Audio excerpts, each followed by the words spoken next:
Today, we're going to conduct a class debate about random implementation of the drug testing among the junior high school and senior high school students in the Philippines. I have assigned two groups, the affirmative side and the negative side. The affirmative side strongly believes that drug testing should be implemented among the junior and senior high schools because research shows that teenagers are most likely to abuse drugs. They can be easily influenced and used due to being protected by the law. On the contrary, the negative side strongly believes drug testing should not be implemented among the junior and senior high school, mainly because drugs is not the main cause of the problem in school. Furthermore, if drug testing will be implemented, the right and the protection of the child will be affected. I have invited three adjudicators to assess the ideas that will be presented by the two teams. The following are Mr. Richard Texo, our MAPI head, sir. Ms. Rochelle T. Gaba, our English head, ma'am. Mr. Victoriano Patiluna, our academic head, sir. And lastly, Ma'am Joseta A. Vintayo, the school head. So now, I give the floor to our debate moderator, Mr. Ralph Lawrence Villesa.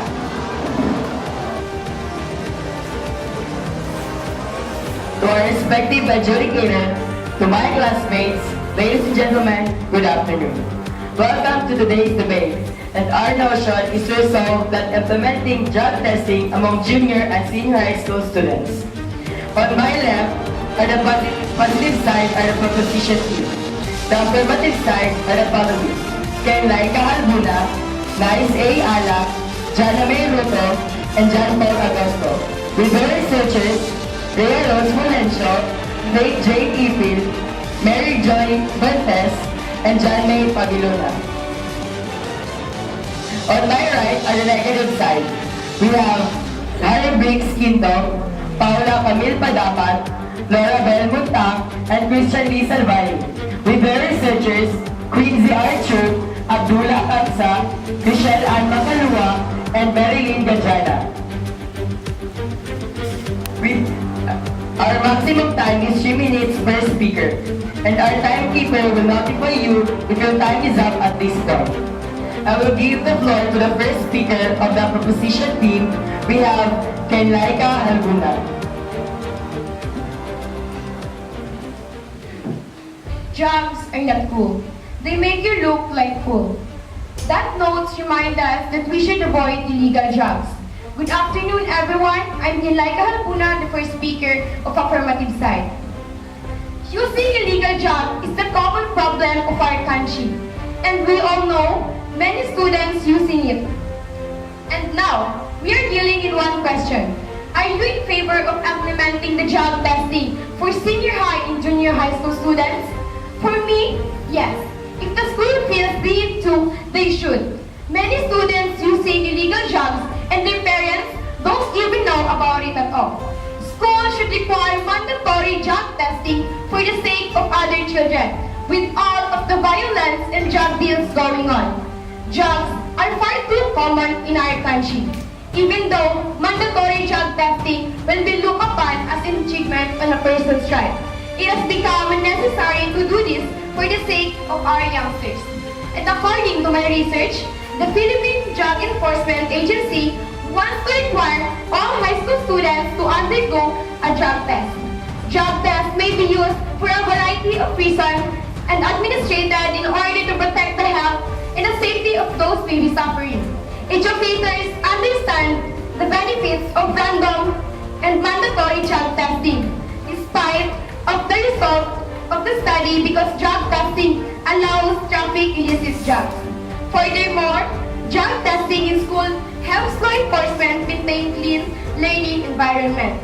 Drug testing is typically just one component of a large system, a program combining of prevention, intervention, counseling, and achievement plan that works together to help the students. And when the student test is positive, it's recommended that school focus on helping the students deal with their usage rather than punishing them. Drug Test Act as an internet and a detection device for us to know who are the students using illegal drugs. With a country facing a serious drug problem, parents would want to protect their children for the scourge. A serious drug problem, no mandatory drug testing is required for all students in high school. The intention of drug testing is not to scare the students.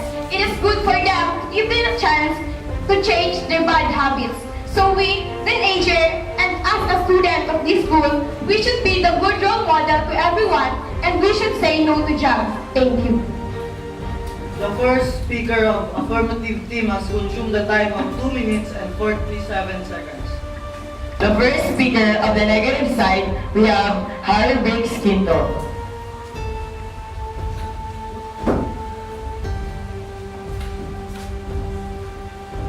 Good afternoon, everyone. I'm Harry Briggs Quinto, the first speaker of negative side. The analogy and argument of the first speaker in the affirmative team are completely illogical and irrelevant and invalid at all. The first speaker in the affirmative team said that having drug testing in junior and senior high school is needed because they use drugs. But I just want to remind you that they are not taking drugs. These are some examples. So first, there are many ways to fool drug tests. By drinking large amount of water before the test, the drug will be washed out of the student system. However, if the tests are random, then there is possibility of the test still being inaccurate. For instance, a student's parent could be a heavy smoker. The smoke could make its way into student lung, then a drug test will pick up the nicotine in the student's body. The student would then punish for their parents' action, which is extremely unfair. Second, mandatory drug testing would waste the student and the administrator's time. There are 3 options for time to do the testing: during class, during lunch, or the student's own time. Pulling a student from class would be a distraction for the learning environment, as well as requiring the student to possibly not understand the concept as well. Since students typically only receive 20 minutes to eat lunch, drug testing during lunch would cause the students to not have enough time to eat. This would cause students and parents alike to become angry. If a student is required to drug testing on their own time, then a parent would have to give them a ride to school or use their own gas to get there. Neither is very cost effective or time efficient, especially since they would be there for 10 minutes to pee in a cup. Last, drug testing in any school mandatorily violates a student's right. This should only be tested on student with permission from law enforcement, with reasonable doubt for the student to be tested. Asking to obtain samples of DNA from a part of your body is a law without an order for testing, therefore a violation of rights. Drug testing is an advantage. It's not good to students.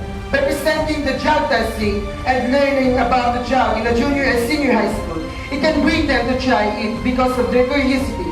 It can bring them use it. We need to hide and never to teach about drugs.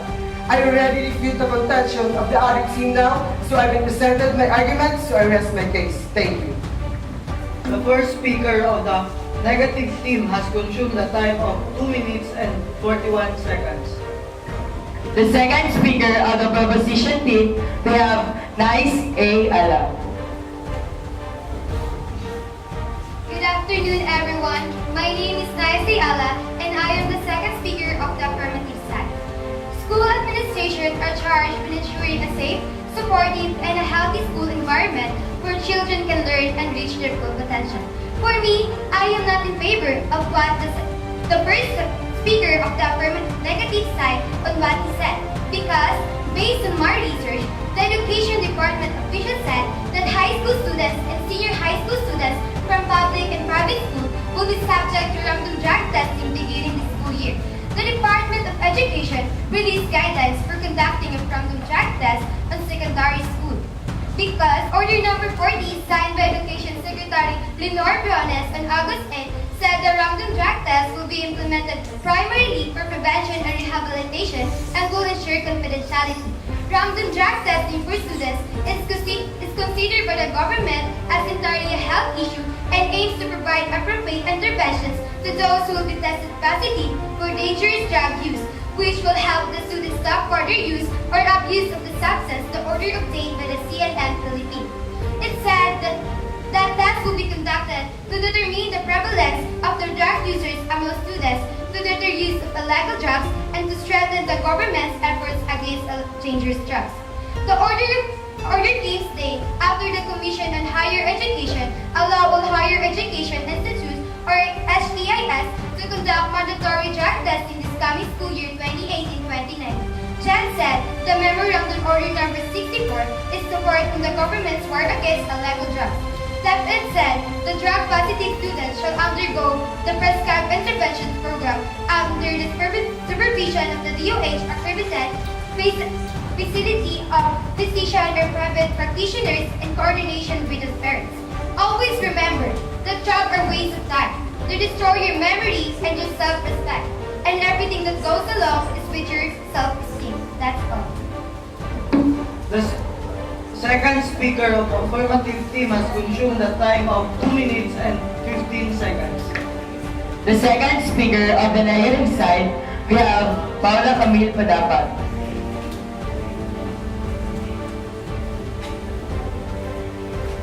Good afternoon, everyone. I'm Paula Camille Padapat, the second speaker of negative side. And our topic for this day is all about implementing the drug testing of junior and senior high school students. What is drug testing? Drug testing is a way to evaluate the type and possible amount of legal or illegal drugs taken by a person. Me and my teammates doesn't agree on what it said because based on what I've researched, drug testing is not effective. There are three groups of students in school. Group A, those who do not drugs at all. Group B, those who do drugs only from time to time on Friday evenings. Group C, those who do drugs regularly. While causing great inconvenience to Group A, having absolutely no impact on Group B as no traces of drugs are found after a couple of days. We are not tackling the problem itself. And as Group C, students hardly ever show up for their classes. And when they do or take drugs, they have such symptoms that we do not need some tests to tell that they are on drugs. The government does not have the right to intervene. Schools are supposed to be independent institutions, not some kind of artificially created government investigating bureaus. So I conclude that drug testing in school is useless. Implementing drug testing can lead to failed deterrence. There are reasons to believe that drug testing in schools are subsequent penalties or rehabilitation. Do not always act that you don't have the desired effect in every case. The easy availability of drugs remains a problem. Many teenagers who test positive and are subjected to the liabilities or corrective measures often end up becoming conscious of the random drug testing in school and plan their consumption accordingly. Drug testing in school doesn't actually guarantee that the student will not consume drugs or that one is not indulging in any kind of substance abuse. Innocent students do have something to fear, the violation of privacy and loss of dignity caused by a drug test. Life is one-time offer, so make it best. That's all, thank you.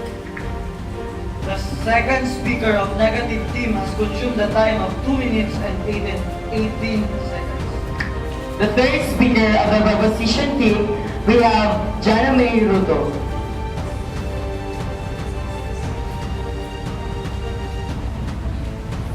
Good afternoon, everyone. I am Jana May M. Ruto, the third speaker of the affirmative side. The purpose of random drug testing is not to catch, punish, or expose students who use drugs, but to save their lives and discover abuse problem early that the students can grow up and learn in a drug-free environment. You said earlier that the government doesn't have the rights to intervene. Remember that the school administrators are charged with ensuring a safe, supportive, and healthy school environment where children can learn and reach their full potential. Random drug testing can be a means of opening doors to provide help to those who might already be involved in drug use. Early intervention of drug use would mean providing treatment early on. The first speaker of the negative side said a while ago that we can fool a drug testing. But can you really cheat in a drug testing? Based on my research, depending on the type of test, saliva, urine, and hair, drug test is almost impossible to cheat on. The only one that you can cheat on are most likely not caught would be the saliva test, even it is not 100 guarantee. Drug testing labs are really quite easy for them to tell if you are cheated. They can test to see how diluted the sample is or whether you're using a fake sample. A lot of lab tests to make sure that the student has not taken supplements such as niacin also. They can also tell that the gender of the person giving the sample. So if you were thinking about getting a sample for your next cooking and drug user girlfriend or boyfriend, forget about it.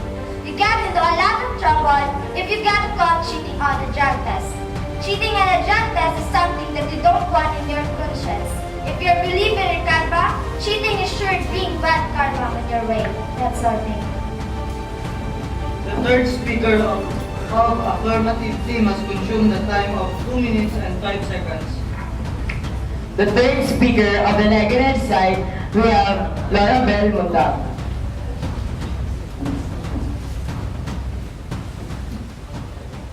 Laura Belmontang, good afternoon. I'm the third speaker of negative side.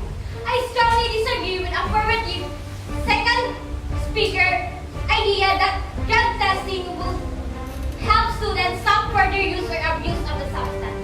There are means of preventing drug use other than obligatory drug tests. The idea of prevention goes to the root of drug problems. Other methods of deterrence are less invasive, such as encouraging extracurricular activities, drug education, fostering better parental relations, tackling poverty and safety, and so on. Forced drug testing will only encourage further rebellious teenagers, especially drug-taking teenagers, are attracted by rebellion and the chance of beating the system. Draconian Big Brother-style tactics of random drug testing will only provoke resentment and encourage students to break the law. Peer pressure is not increased as they unite against school authorities. Some people think that all high school students are drug users, but in reality, there's a few school kids that actually use drugs. I think that making innocent kids take drug tests is just wrong. Even having to take a drug test could ruin a person's reputation with other people. If a good kid who always followed the rules went to school one day and they had to take a drug test, how do you think will they feel? My guess is that they will not be happy with this situation, and their reputation as a good kid will go away almost immediately just because they had to take a drug test. There is right from wrong, and we should know as a student is wrong to do drugs unless prescribed by the doctor. It will benefit students in their future lives by making right and smart choices. Drugs are not cool, and we don't need peer pressure on other students in the school. And how it's fair for an athlete to take some kind of anabolic steroid and cheat to win a game when other students are not. It's not only violate the child right, but also the parents' right, and that's all. The third speaker of negative team has consumed the time of 2 minutes and 16 seconds. The last speaker of the proposition team, we have John Paul Agosto.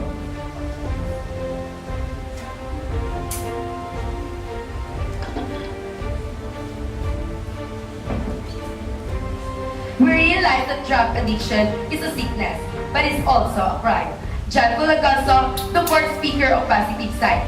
Good afternoon. As I belong in our affirmative side, I strongly agree that should require drug testing for students, and I disagree to the third speaker of negative side. Drug addiction cannot be cured.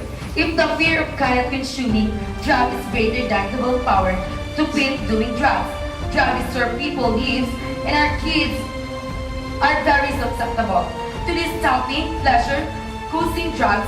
The kids of this generation are needed to successfully continue in the human race, and it is everyone's job to make sure they are ready to take on the responsibility. Drugs make kids make even more bad decisions and will lower their intelligence, hampering their ability to successful and continue the human race great legacy.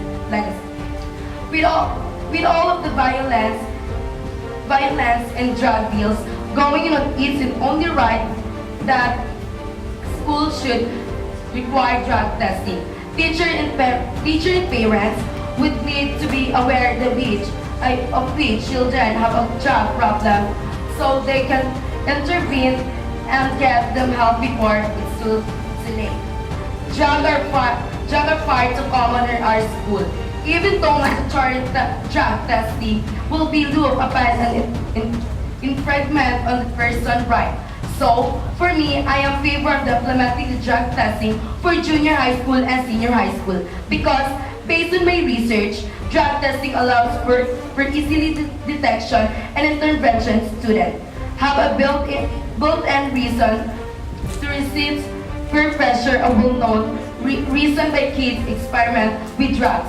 Schools and fulfilling their duty in promoting safe and drug-free environment, it would ensure the safety of other students as drugs are very dangerous.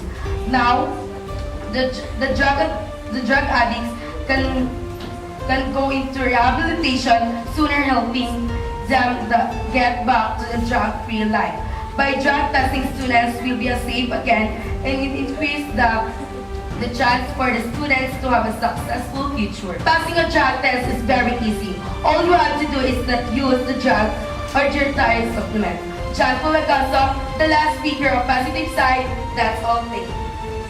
The fourth speaker of affirmative team has consumed the time of 2 minutes and 48 seconds. The last speaker of the negative side, we have Christian Lee Salvani.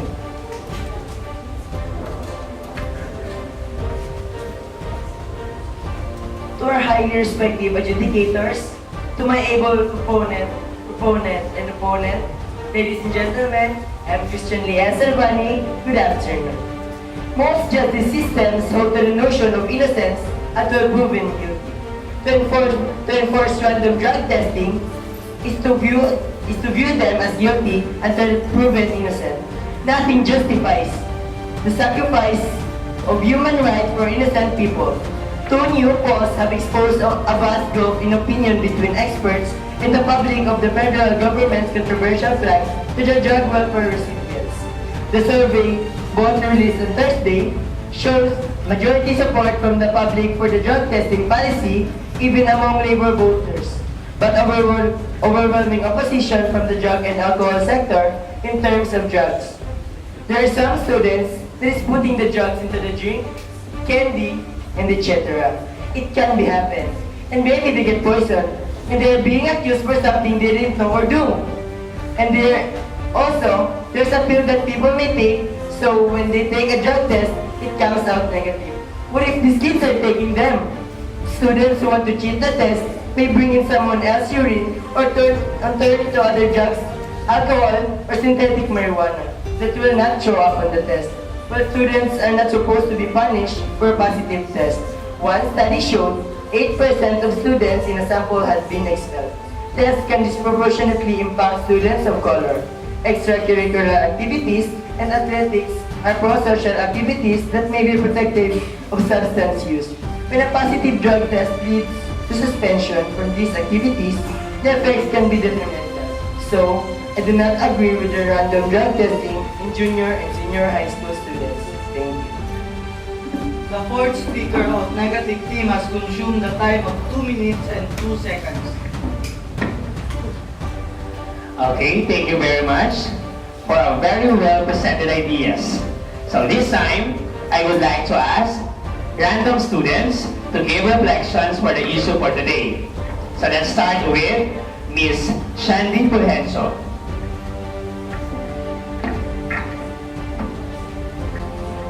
Drug testing will scare some students and prevent them from doing drugs. But there are some students that won't be intimidated by a drug test. There are also ways to fool drug tests. Finally, there are ways of everyone's time. Innocent students know something to fear, the violation of privacy and loss of dignity caused by a drug test. There are means of preventing drug use other than obligatory drug tests. The idea of prevention goes to the root of the drug problem.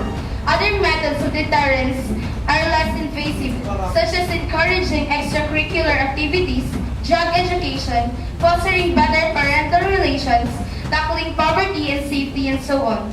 Forced drug testing will only encourage further rebellion. Peer pressures increase as they unite against school. Education is the ultimate deterrent, not random testing. If the prospect of running after dragons is not scary enough, then the random drug testing sounds almost like fun. But we also need to know who are the students who uses drugs because we can help them to stop using drugs and change their life. Thank you. Okay, this time let's call in Miss Shandara Yatot.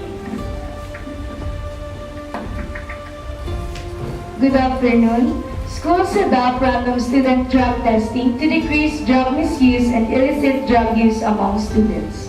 First, they hope random testing will serve as a deterrent and give students a reason to resist peer pressure to take drugs. Secondly, drug testing can identify teens who have started using illicit drugs and would benefit from early intervention, as well as identify those who already have drug problems and need referral to treatment. Using illicit drugs not only interferes with a student's ability to learn, but it can also disrupt the teaching environment, affecting other students as well. The primary purpose of drug testing is not to punish students who use illicit drugs, but to prevent future illicit drug use and to help students already using become drug-free. Thank you. Next, Miss Casey Antoinette Villarta. One is drug testing.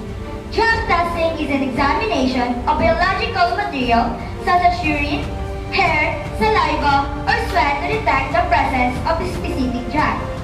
The big controversy right now is within the government and high schools is whether or not random drug testing should be legalized in schools.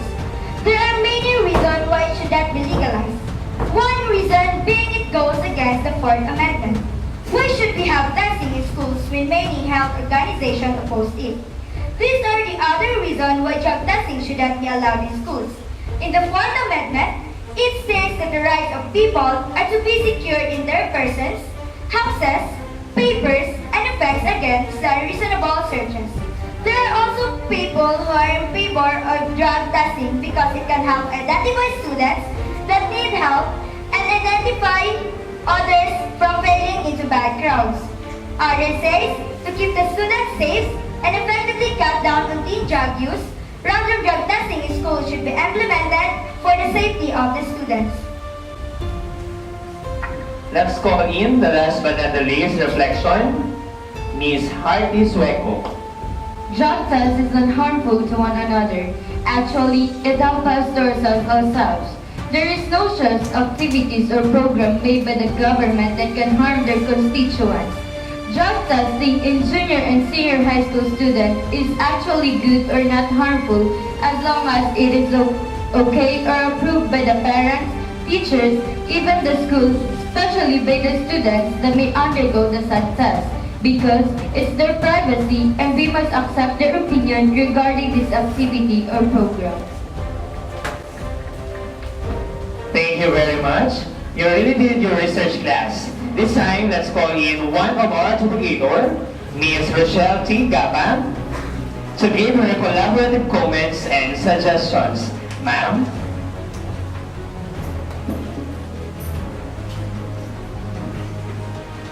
Okay, shalom and good afternoon, everyone. Congratulations, debaters, for a job well done. Of course, Sir Mario for facilitating. So, our task is to rate you with these categories. So, let me just tell you what are the criteria for judging. So, we rated you according to how you open your statements, how factual are your arguments, and the evidences presented for your arguments, and you need to refute. Of course, how well are your closing statements presented, and of course, IO preparedness, which include effectiveness and delivery of the information. Of course, we also have there the voice, volume, and other stuff like eye contact. So, let me just tell you that, yeah, it was a job well done, but please, again, do not talk too fast for us to understand what you're going to say or what you're trying to convey. And also, please, it should have an impact and support it before proceeding to your own claim. Okay? So, anyway, it's your first time. So, just congratulations. And, of course, we will be having 3 winners for today. We'll be having best debaters, which will be chosen from the different speakers of the team. The best speakers will be chosen from among the 2 first speakers. And, of course, the best team for the day. Okay, so starting off with the best speaker. Okay, so the best speaker is from the affirmative side, Miss Laika Calbuda. Alright.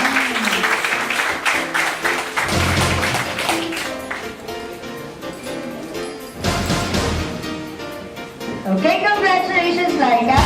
And let us now have the best debater. Okay, sino kaya? So the best debater is the first speaker of the negative team, Miss Laura Montano. And the medal will be awarded by Miss Paladin in behalf of Sir Texo. The best team for today's debate is the affirmative side.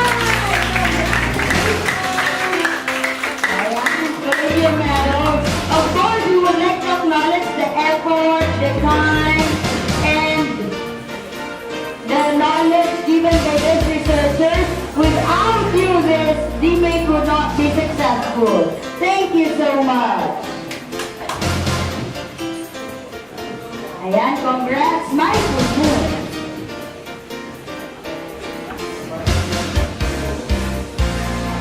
Ayan, congratulations.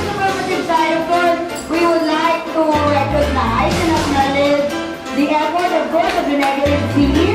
Give your hands a clap.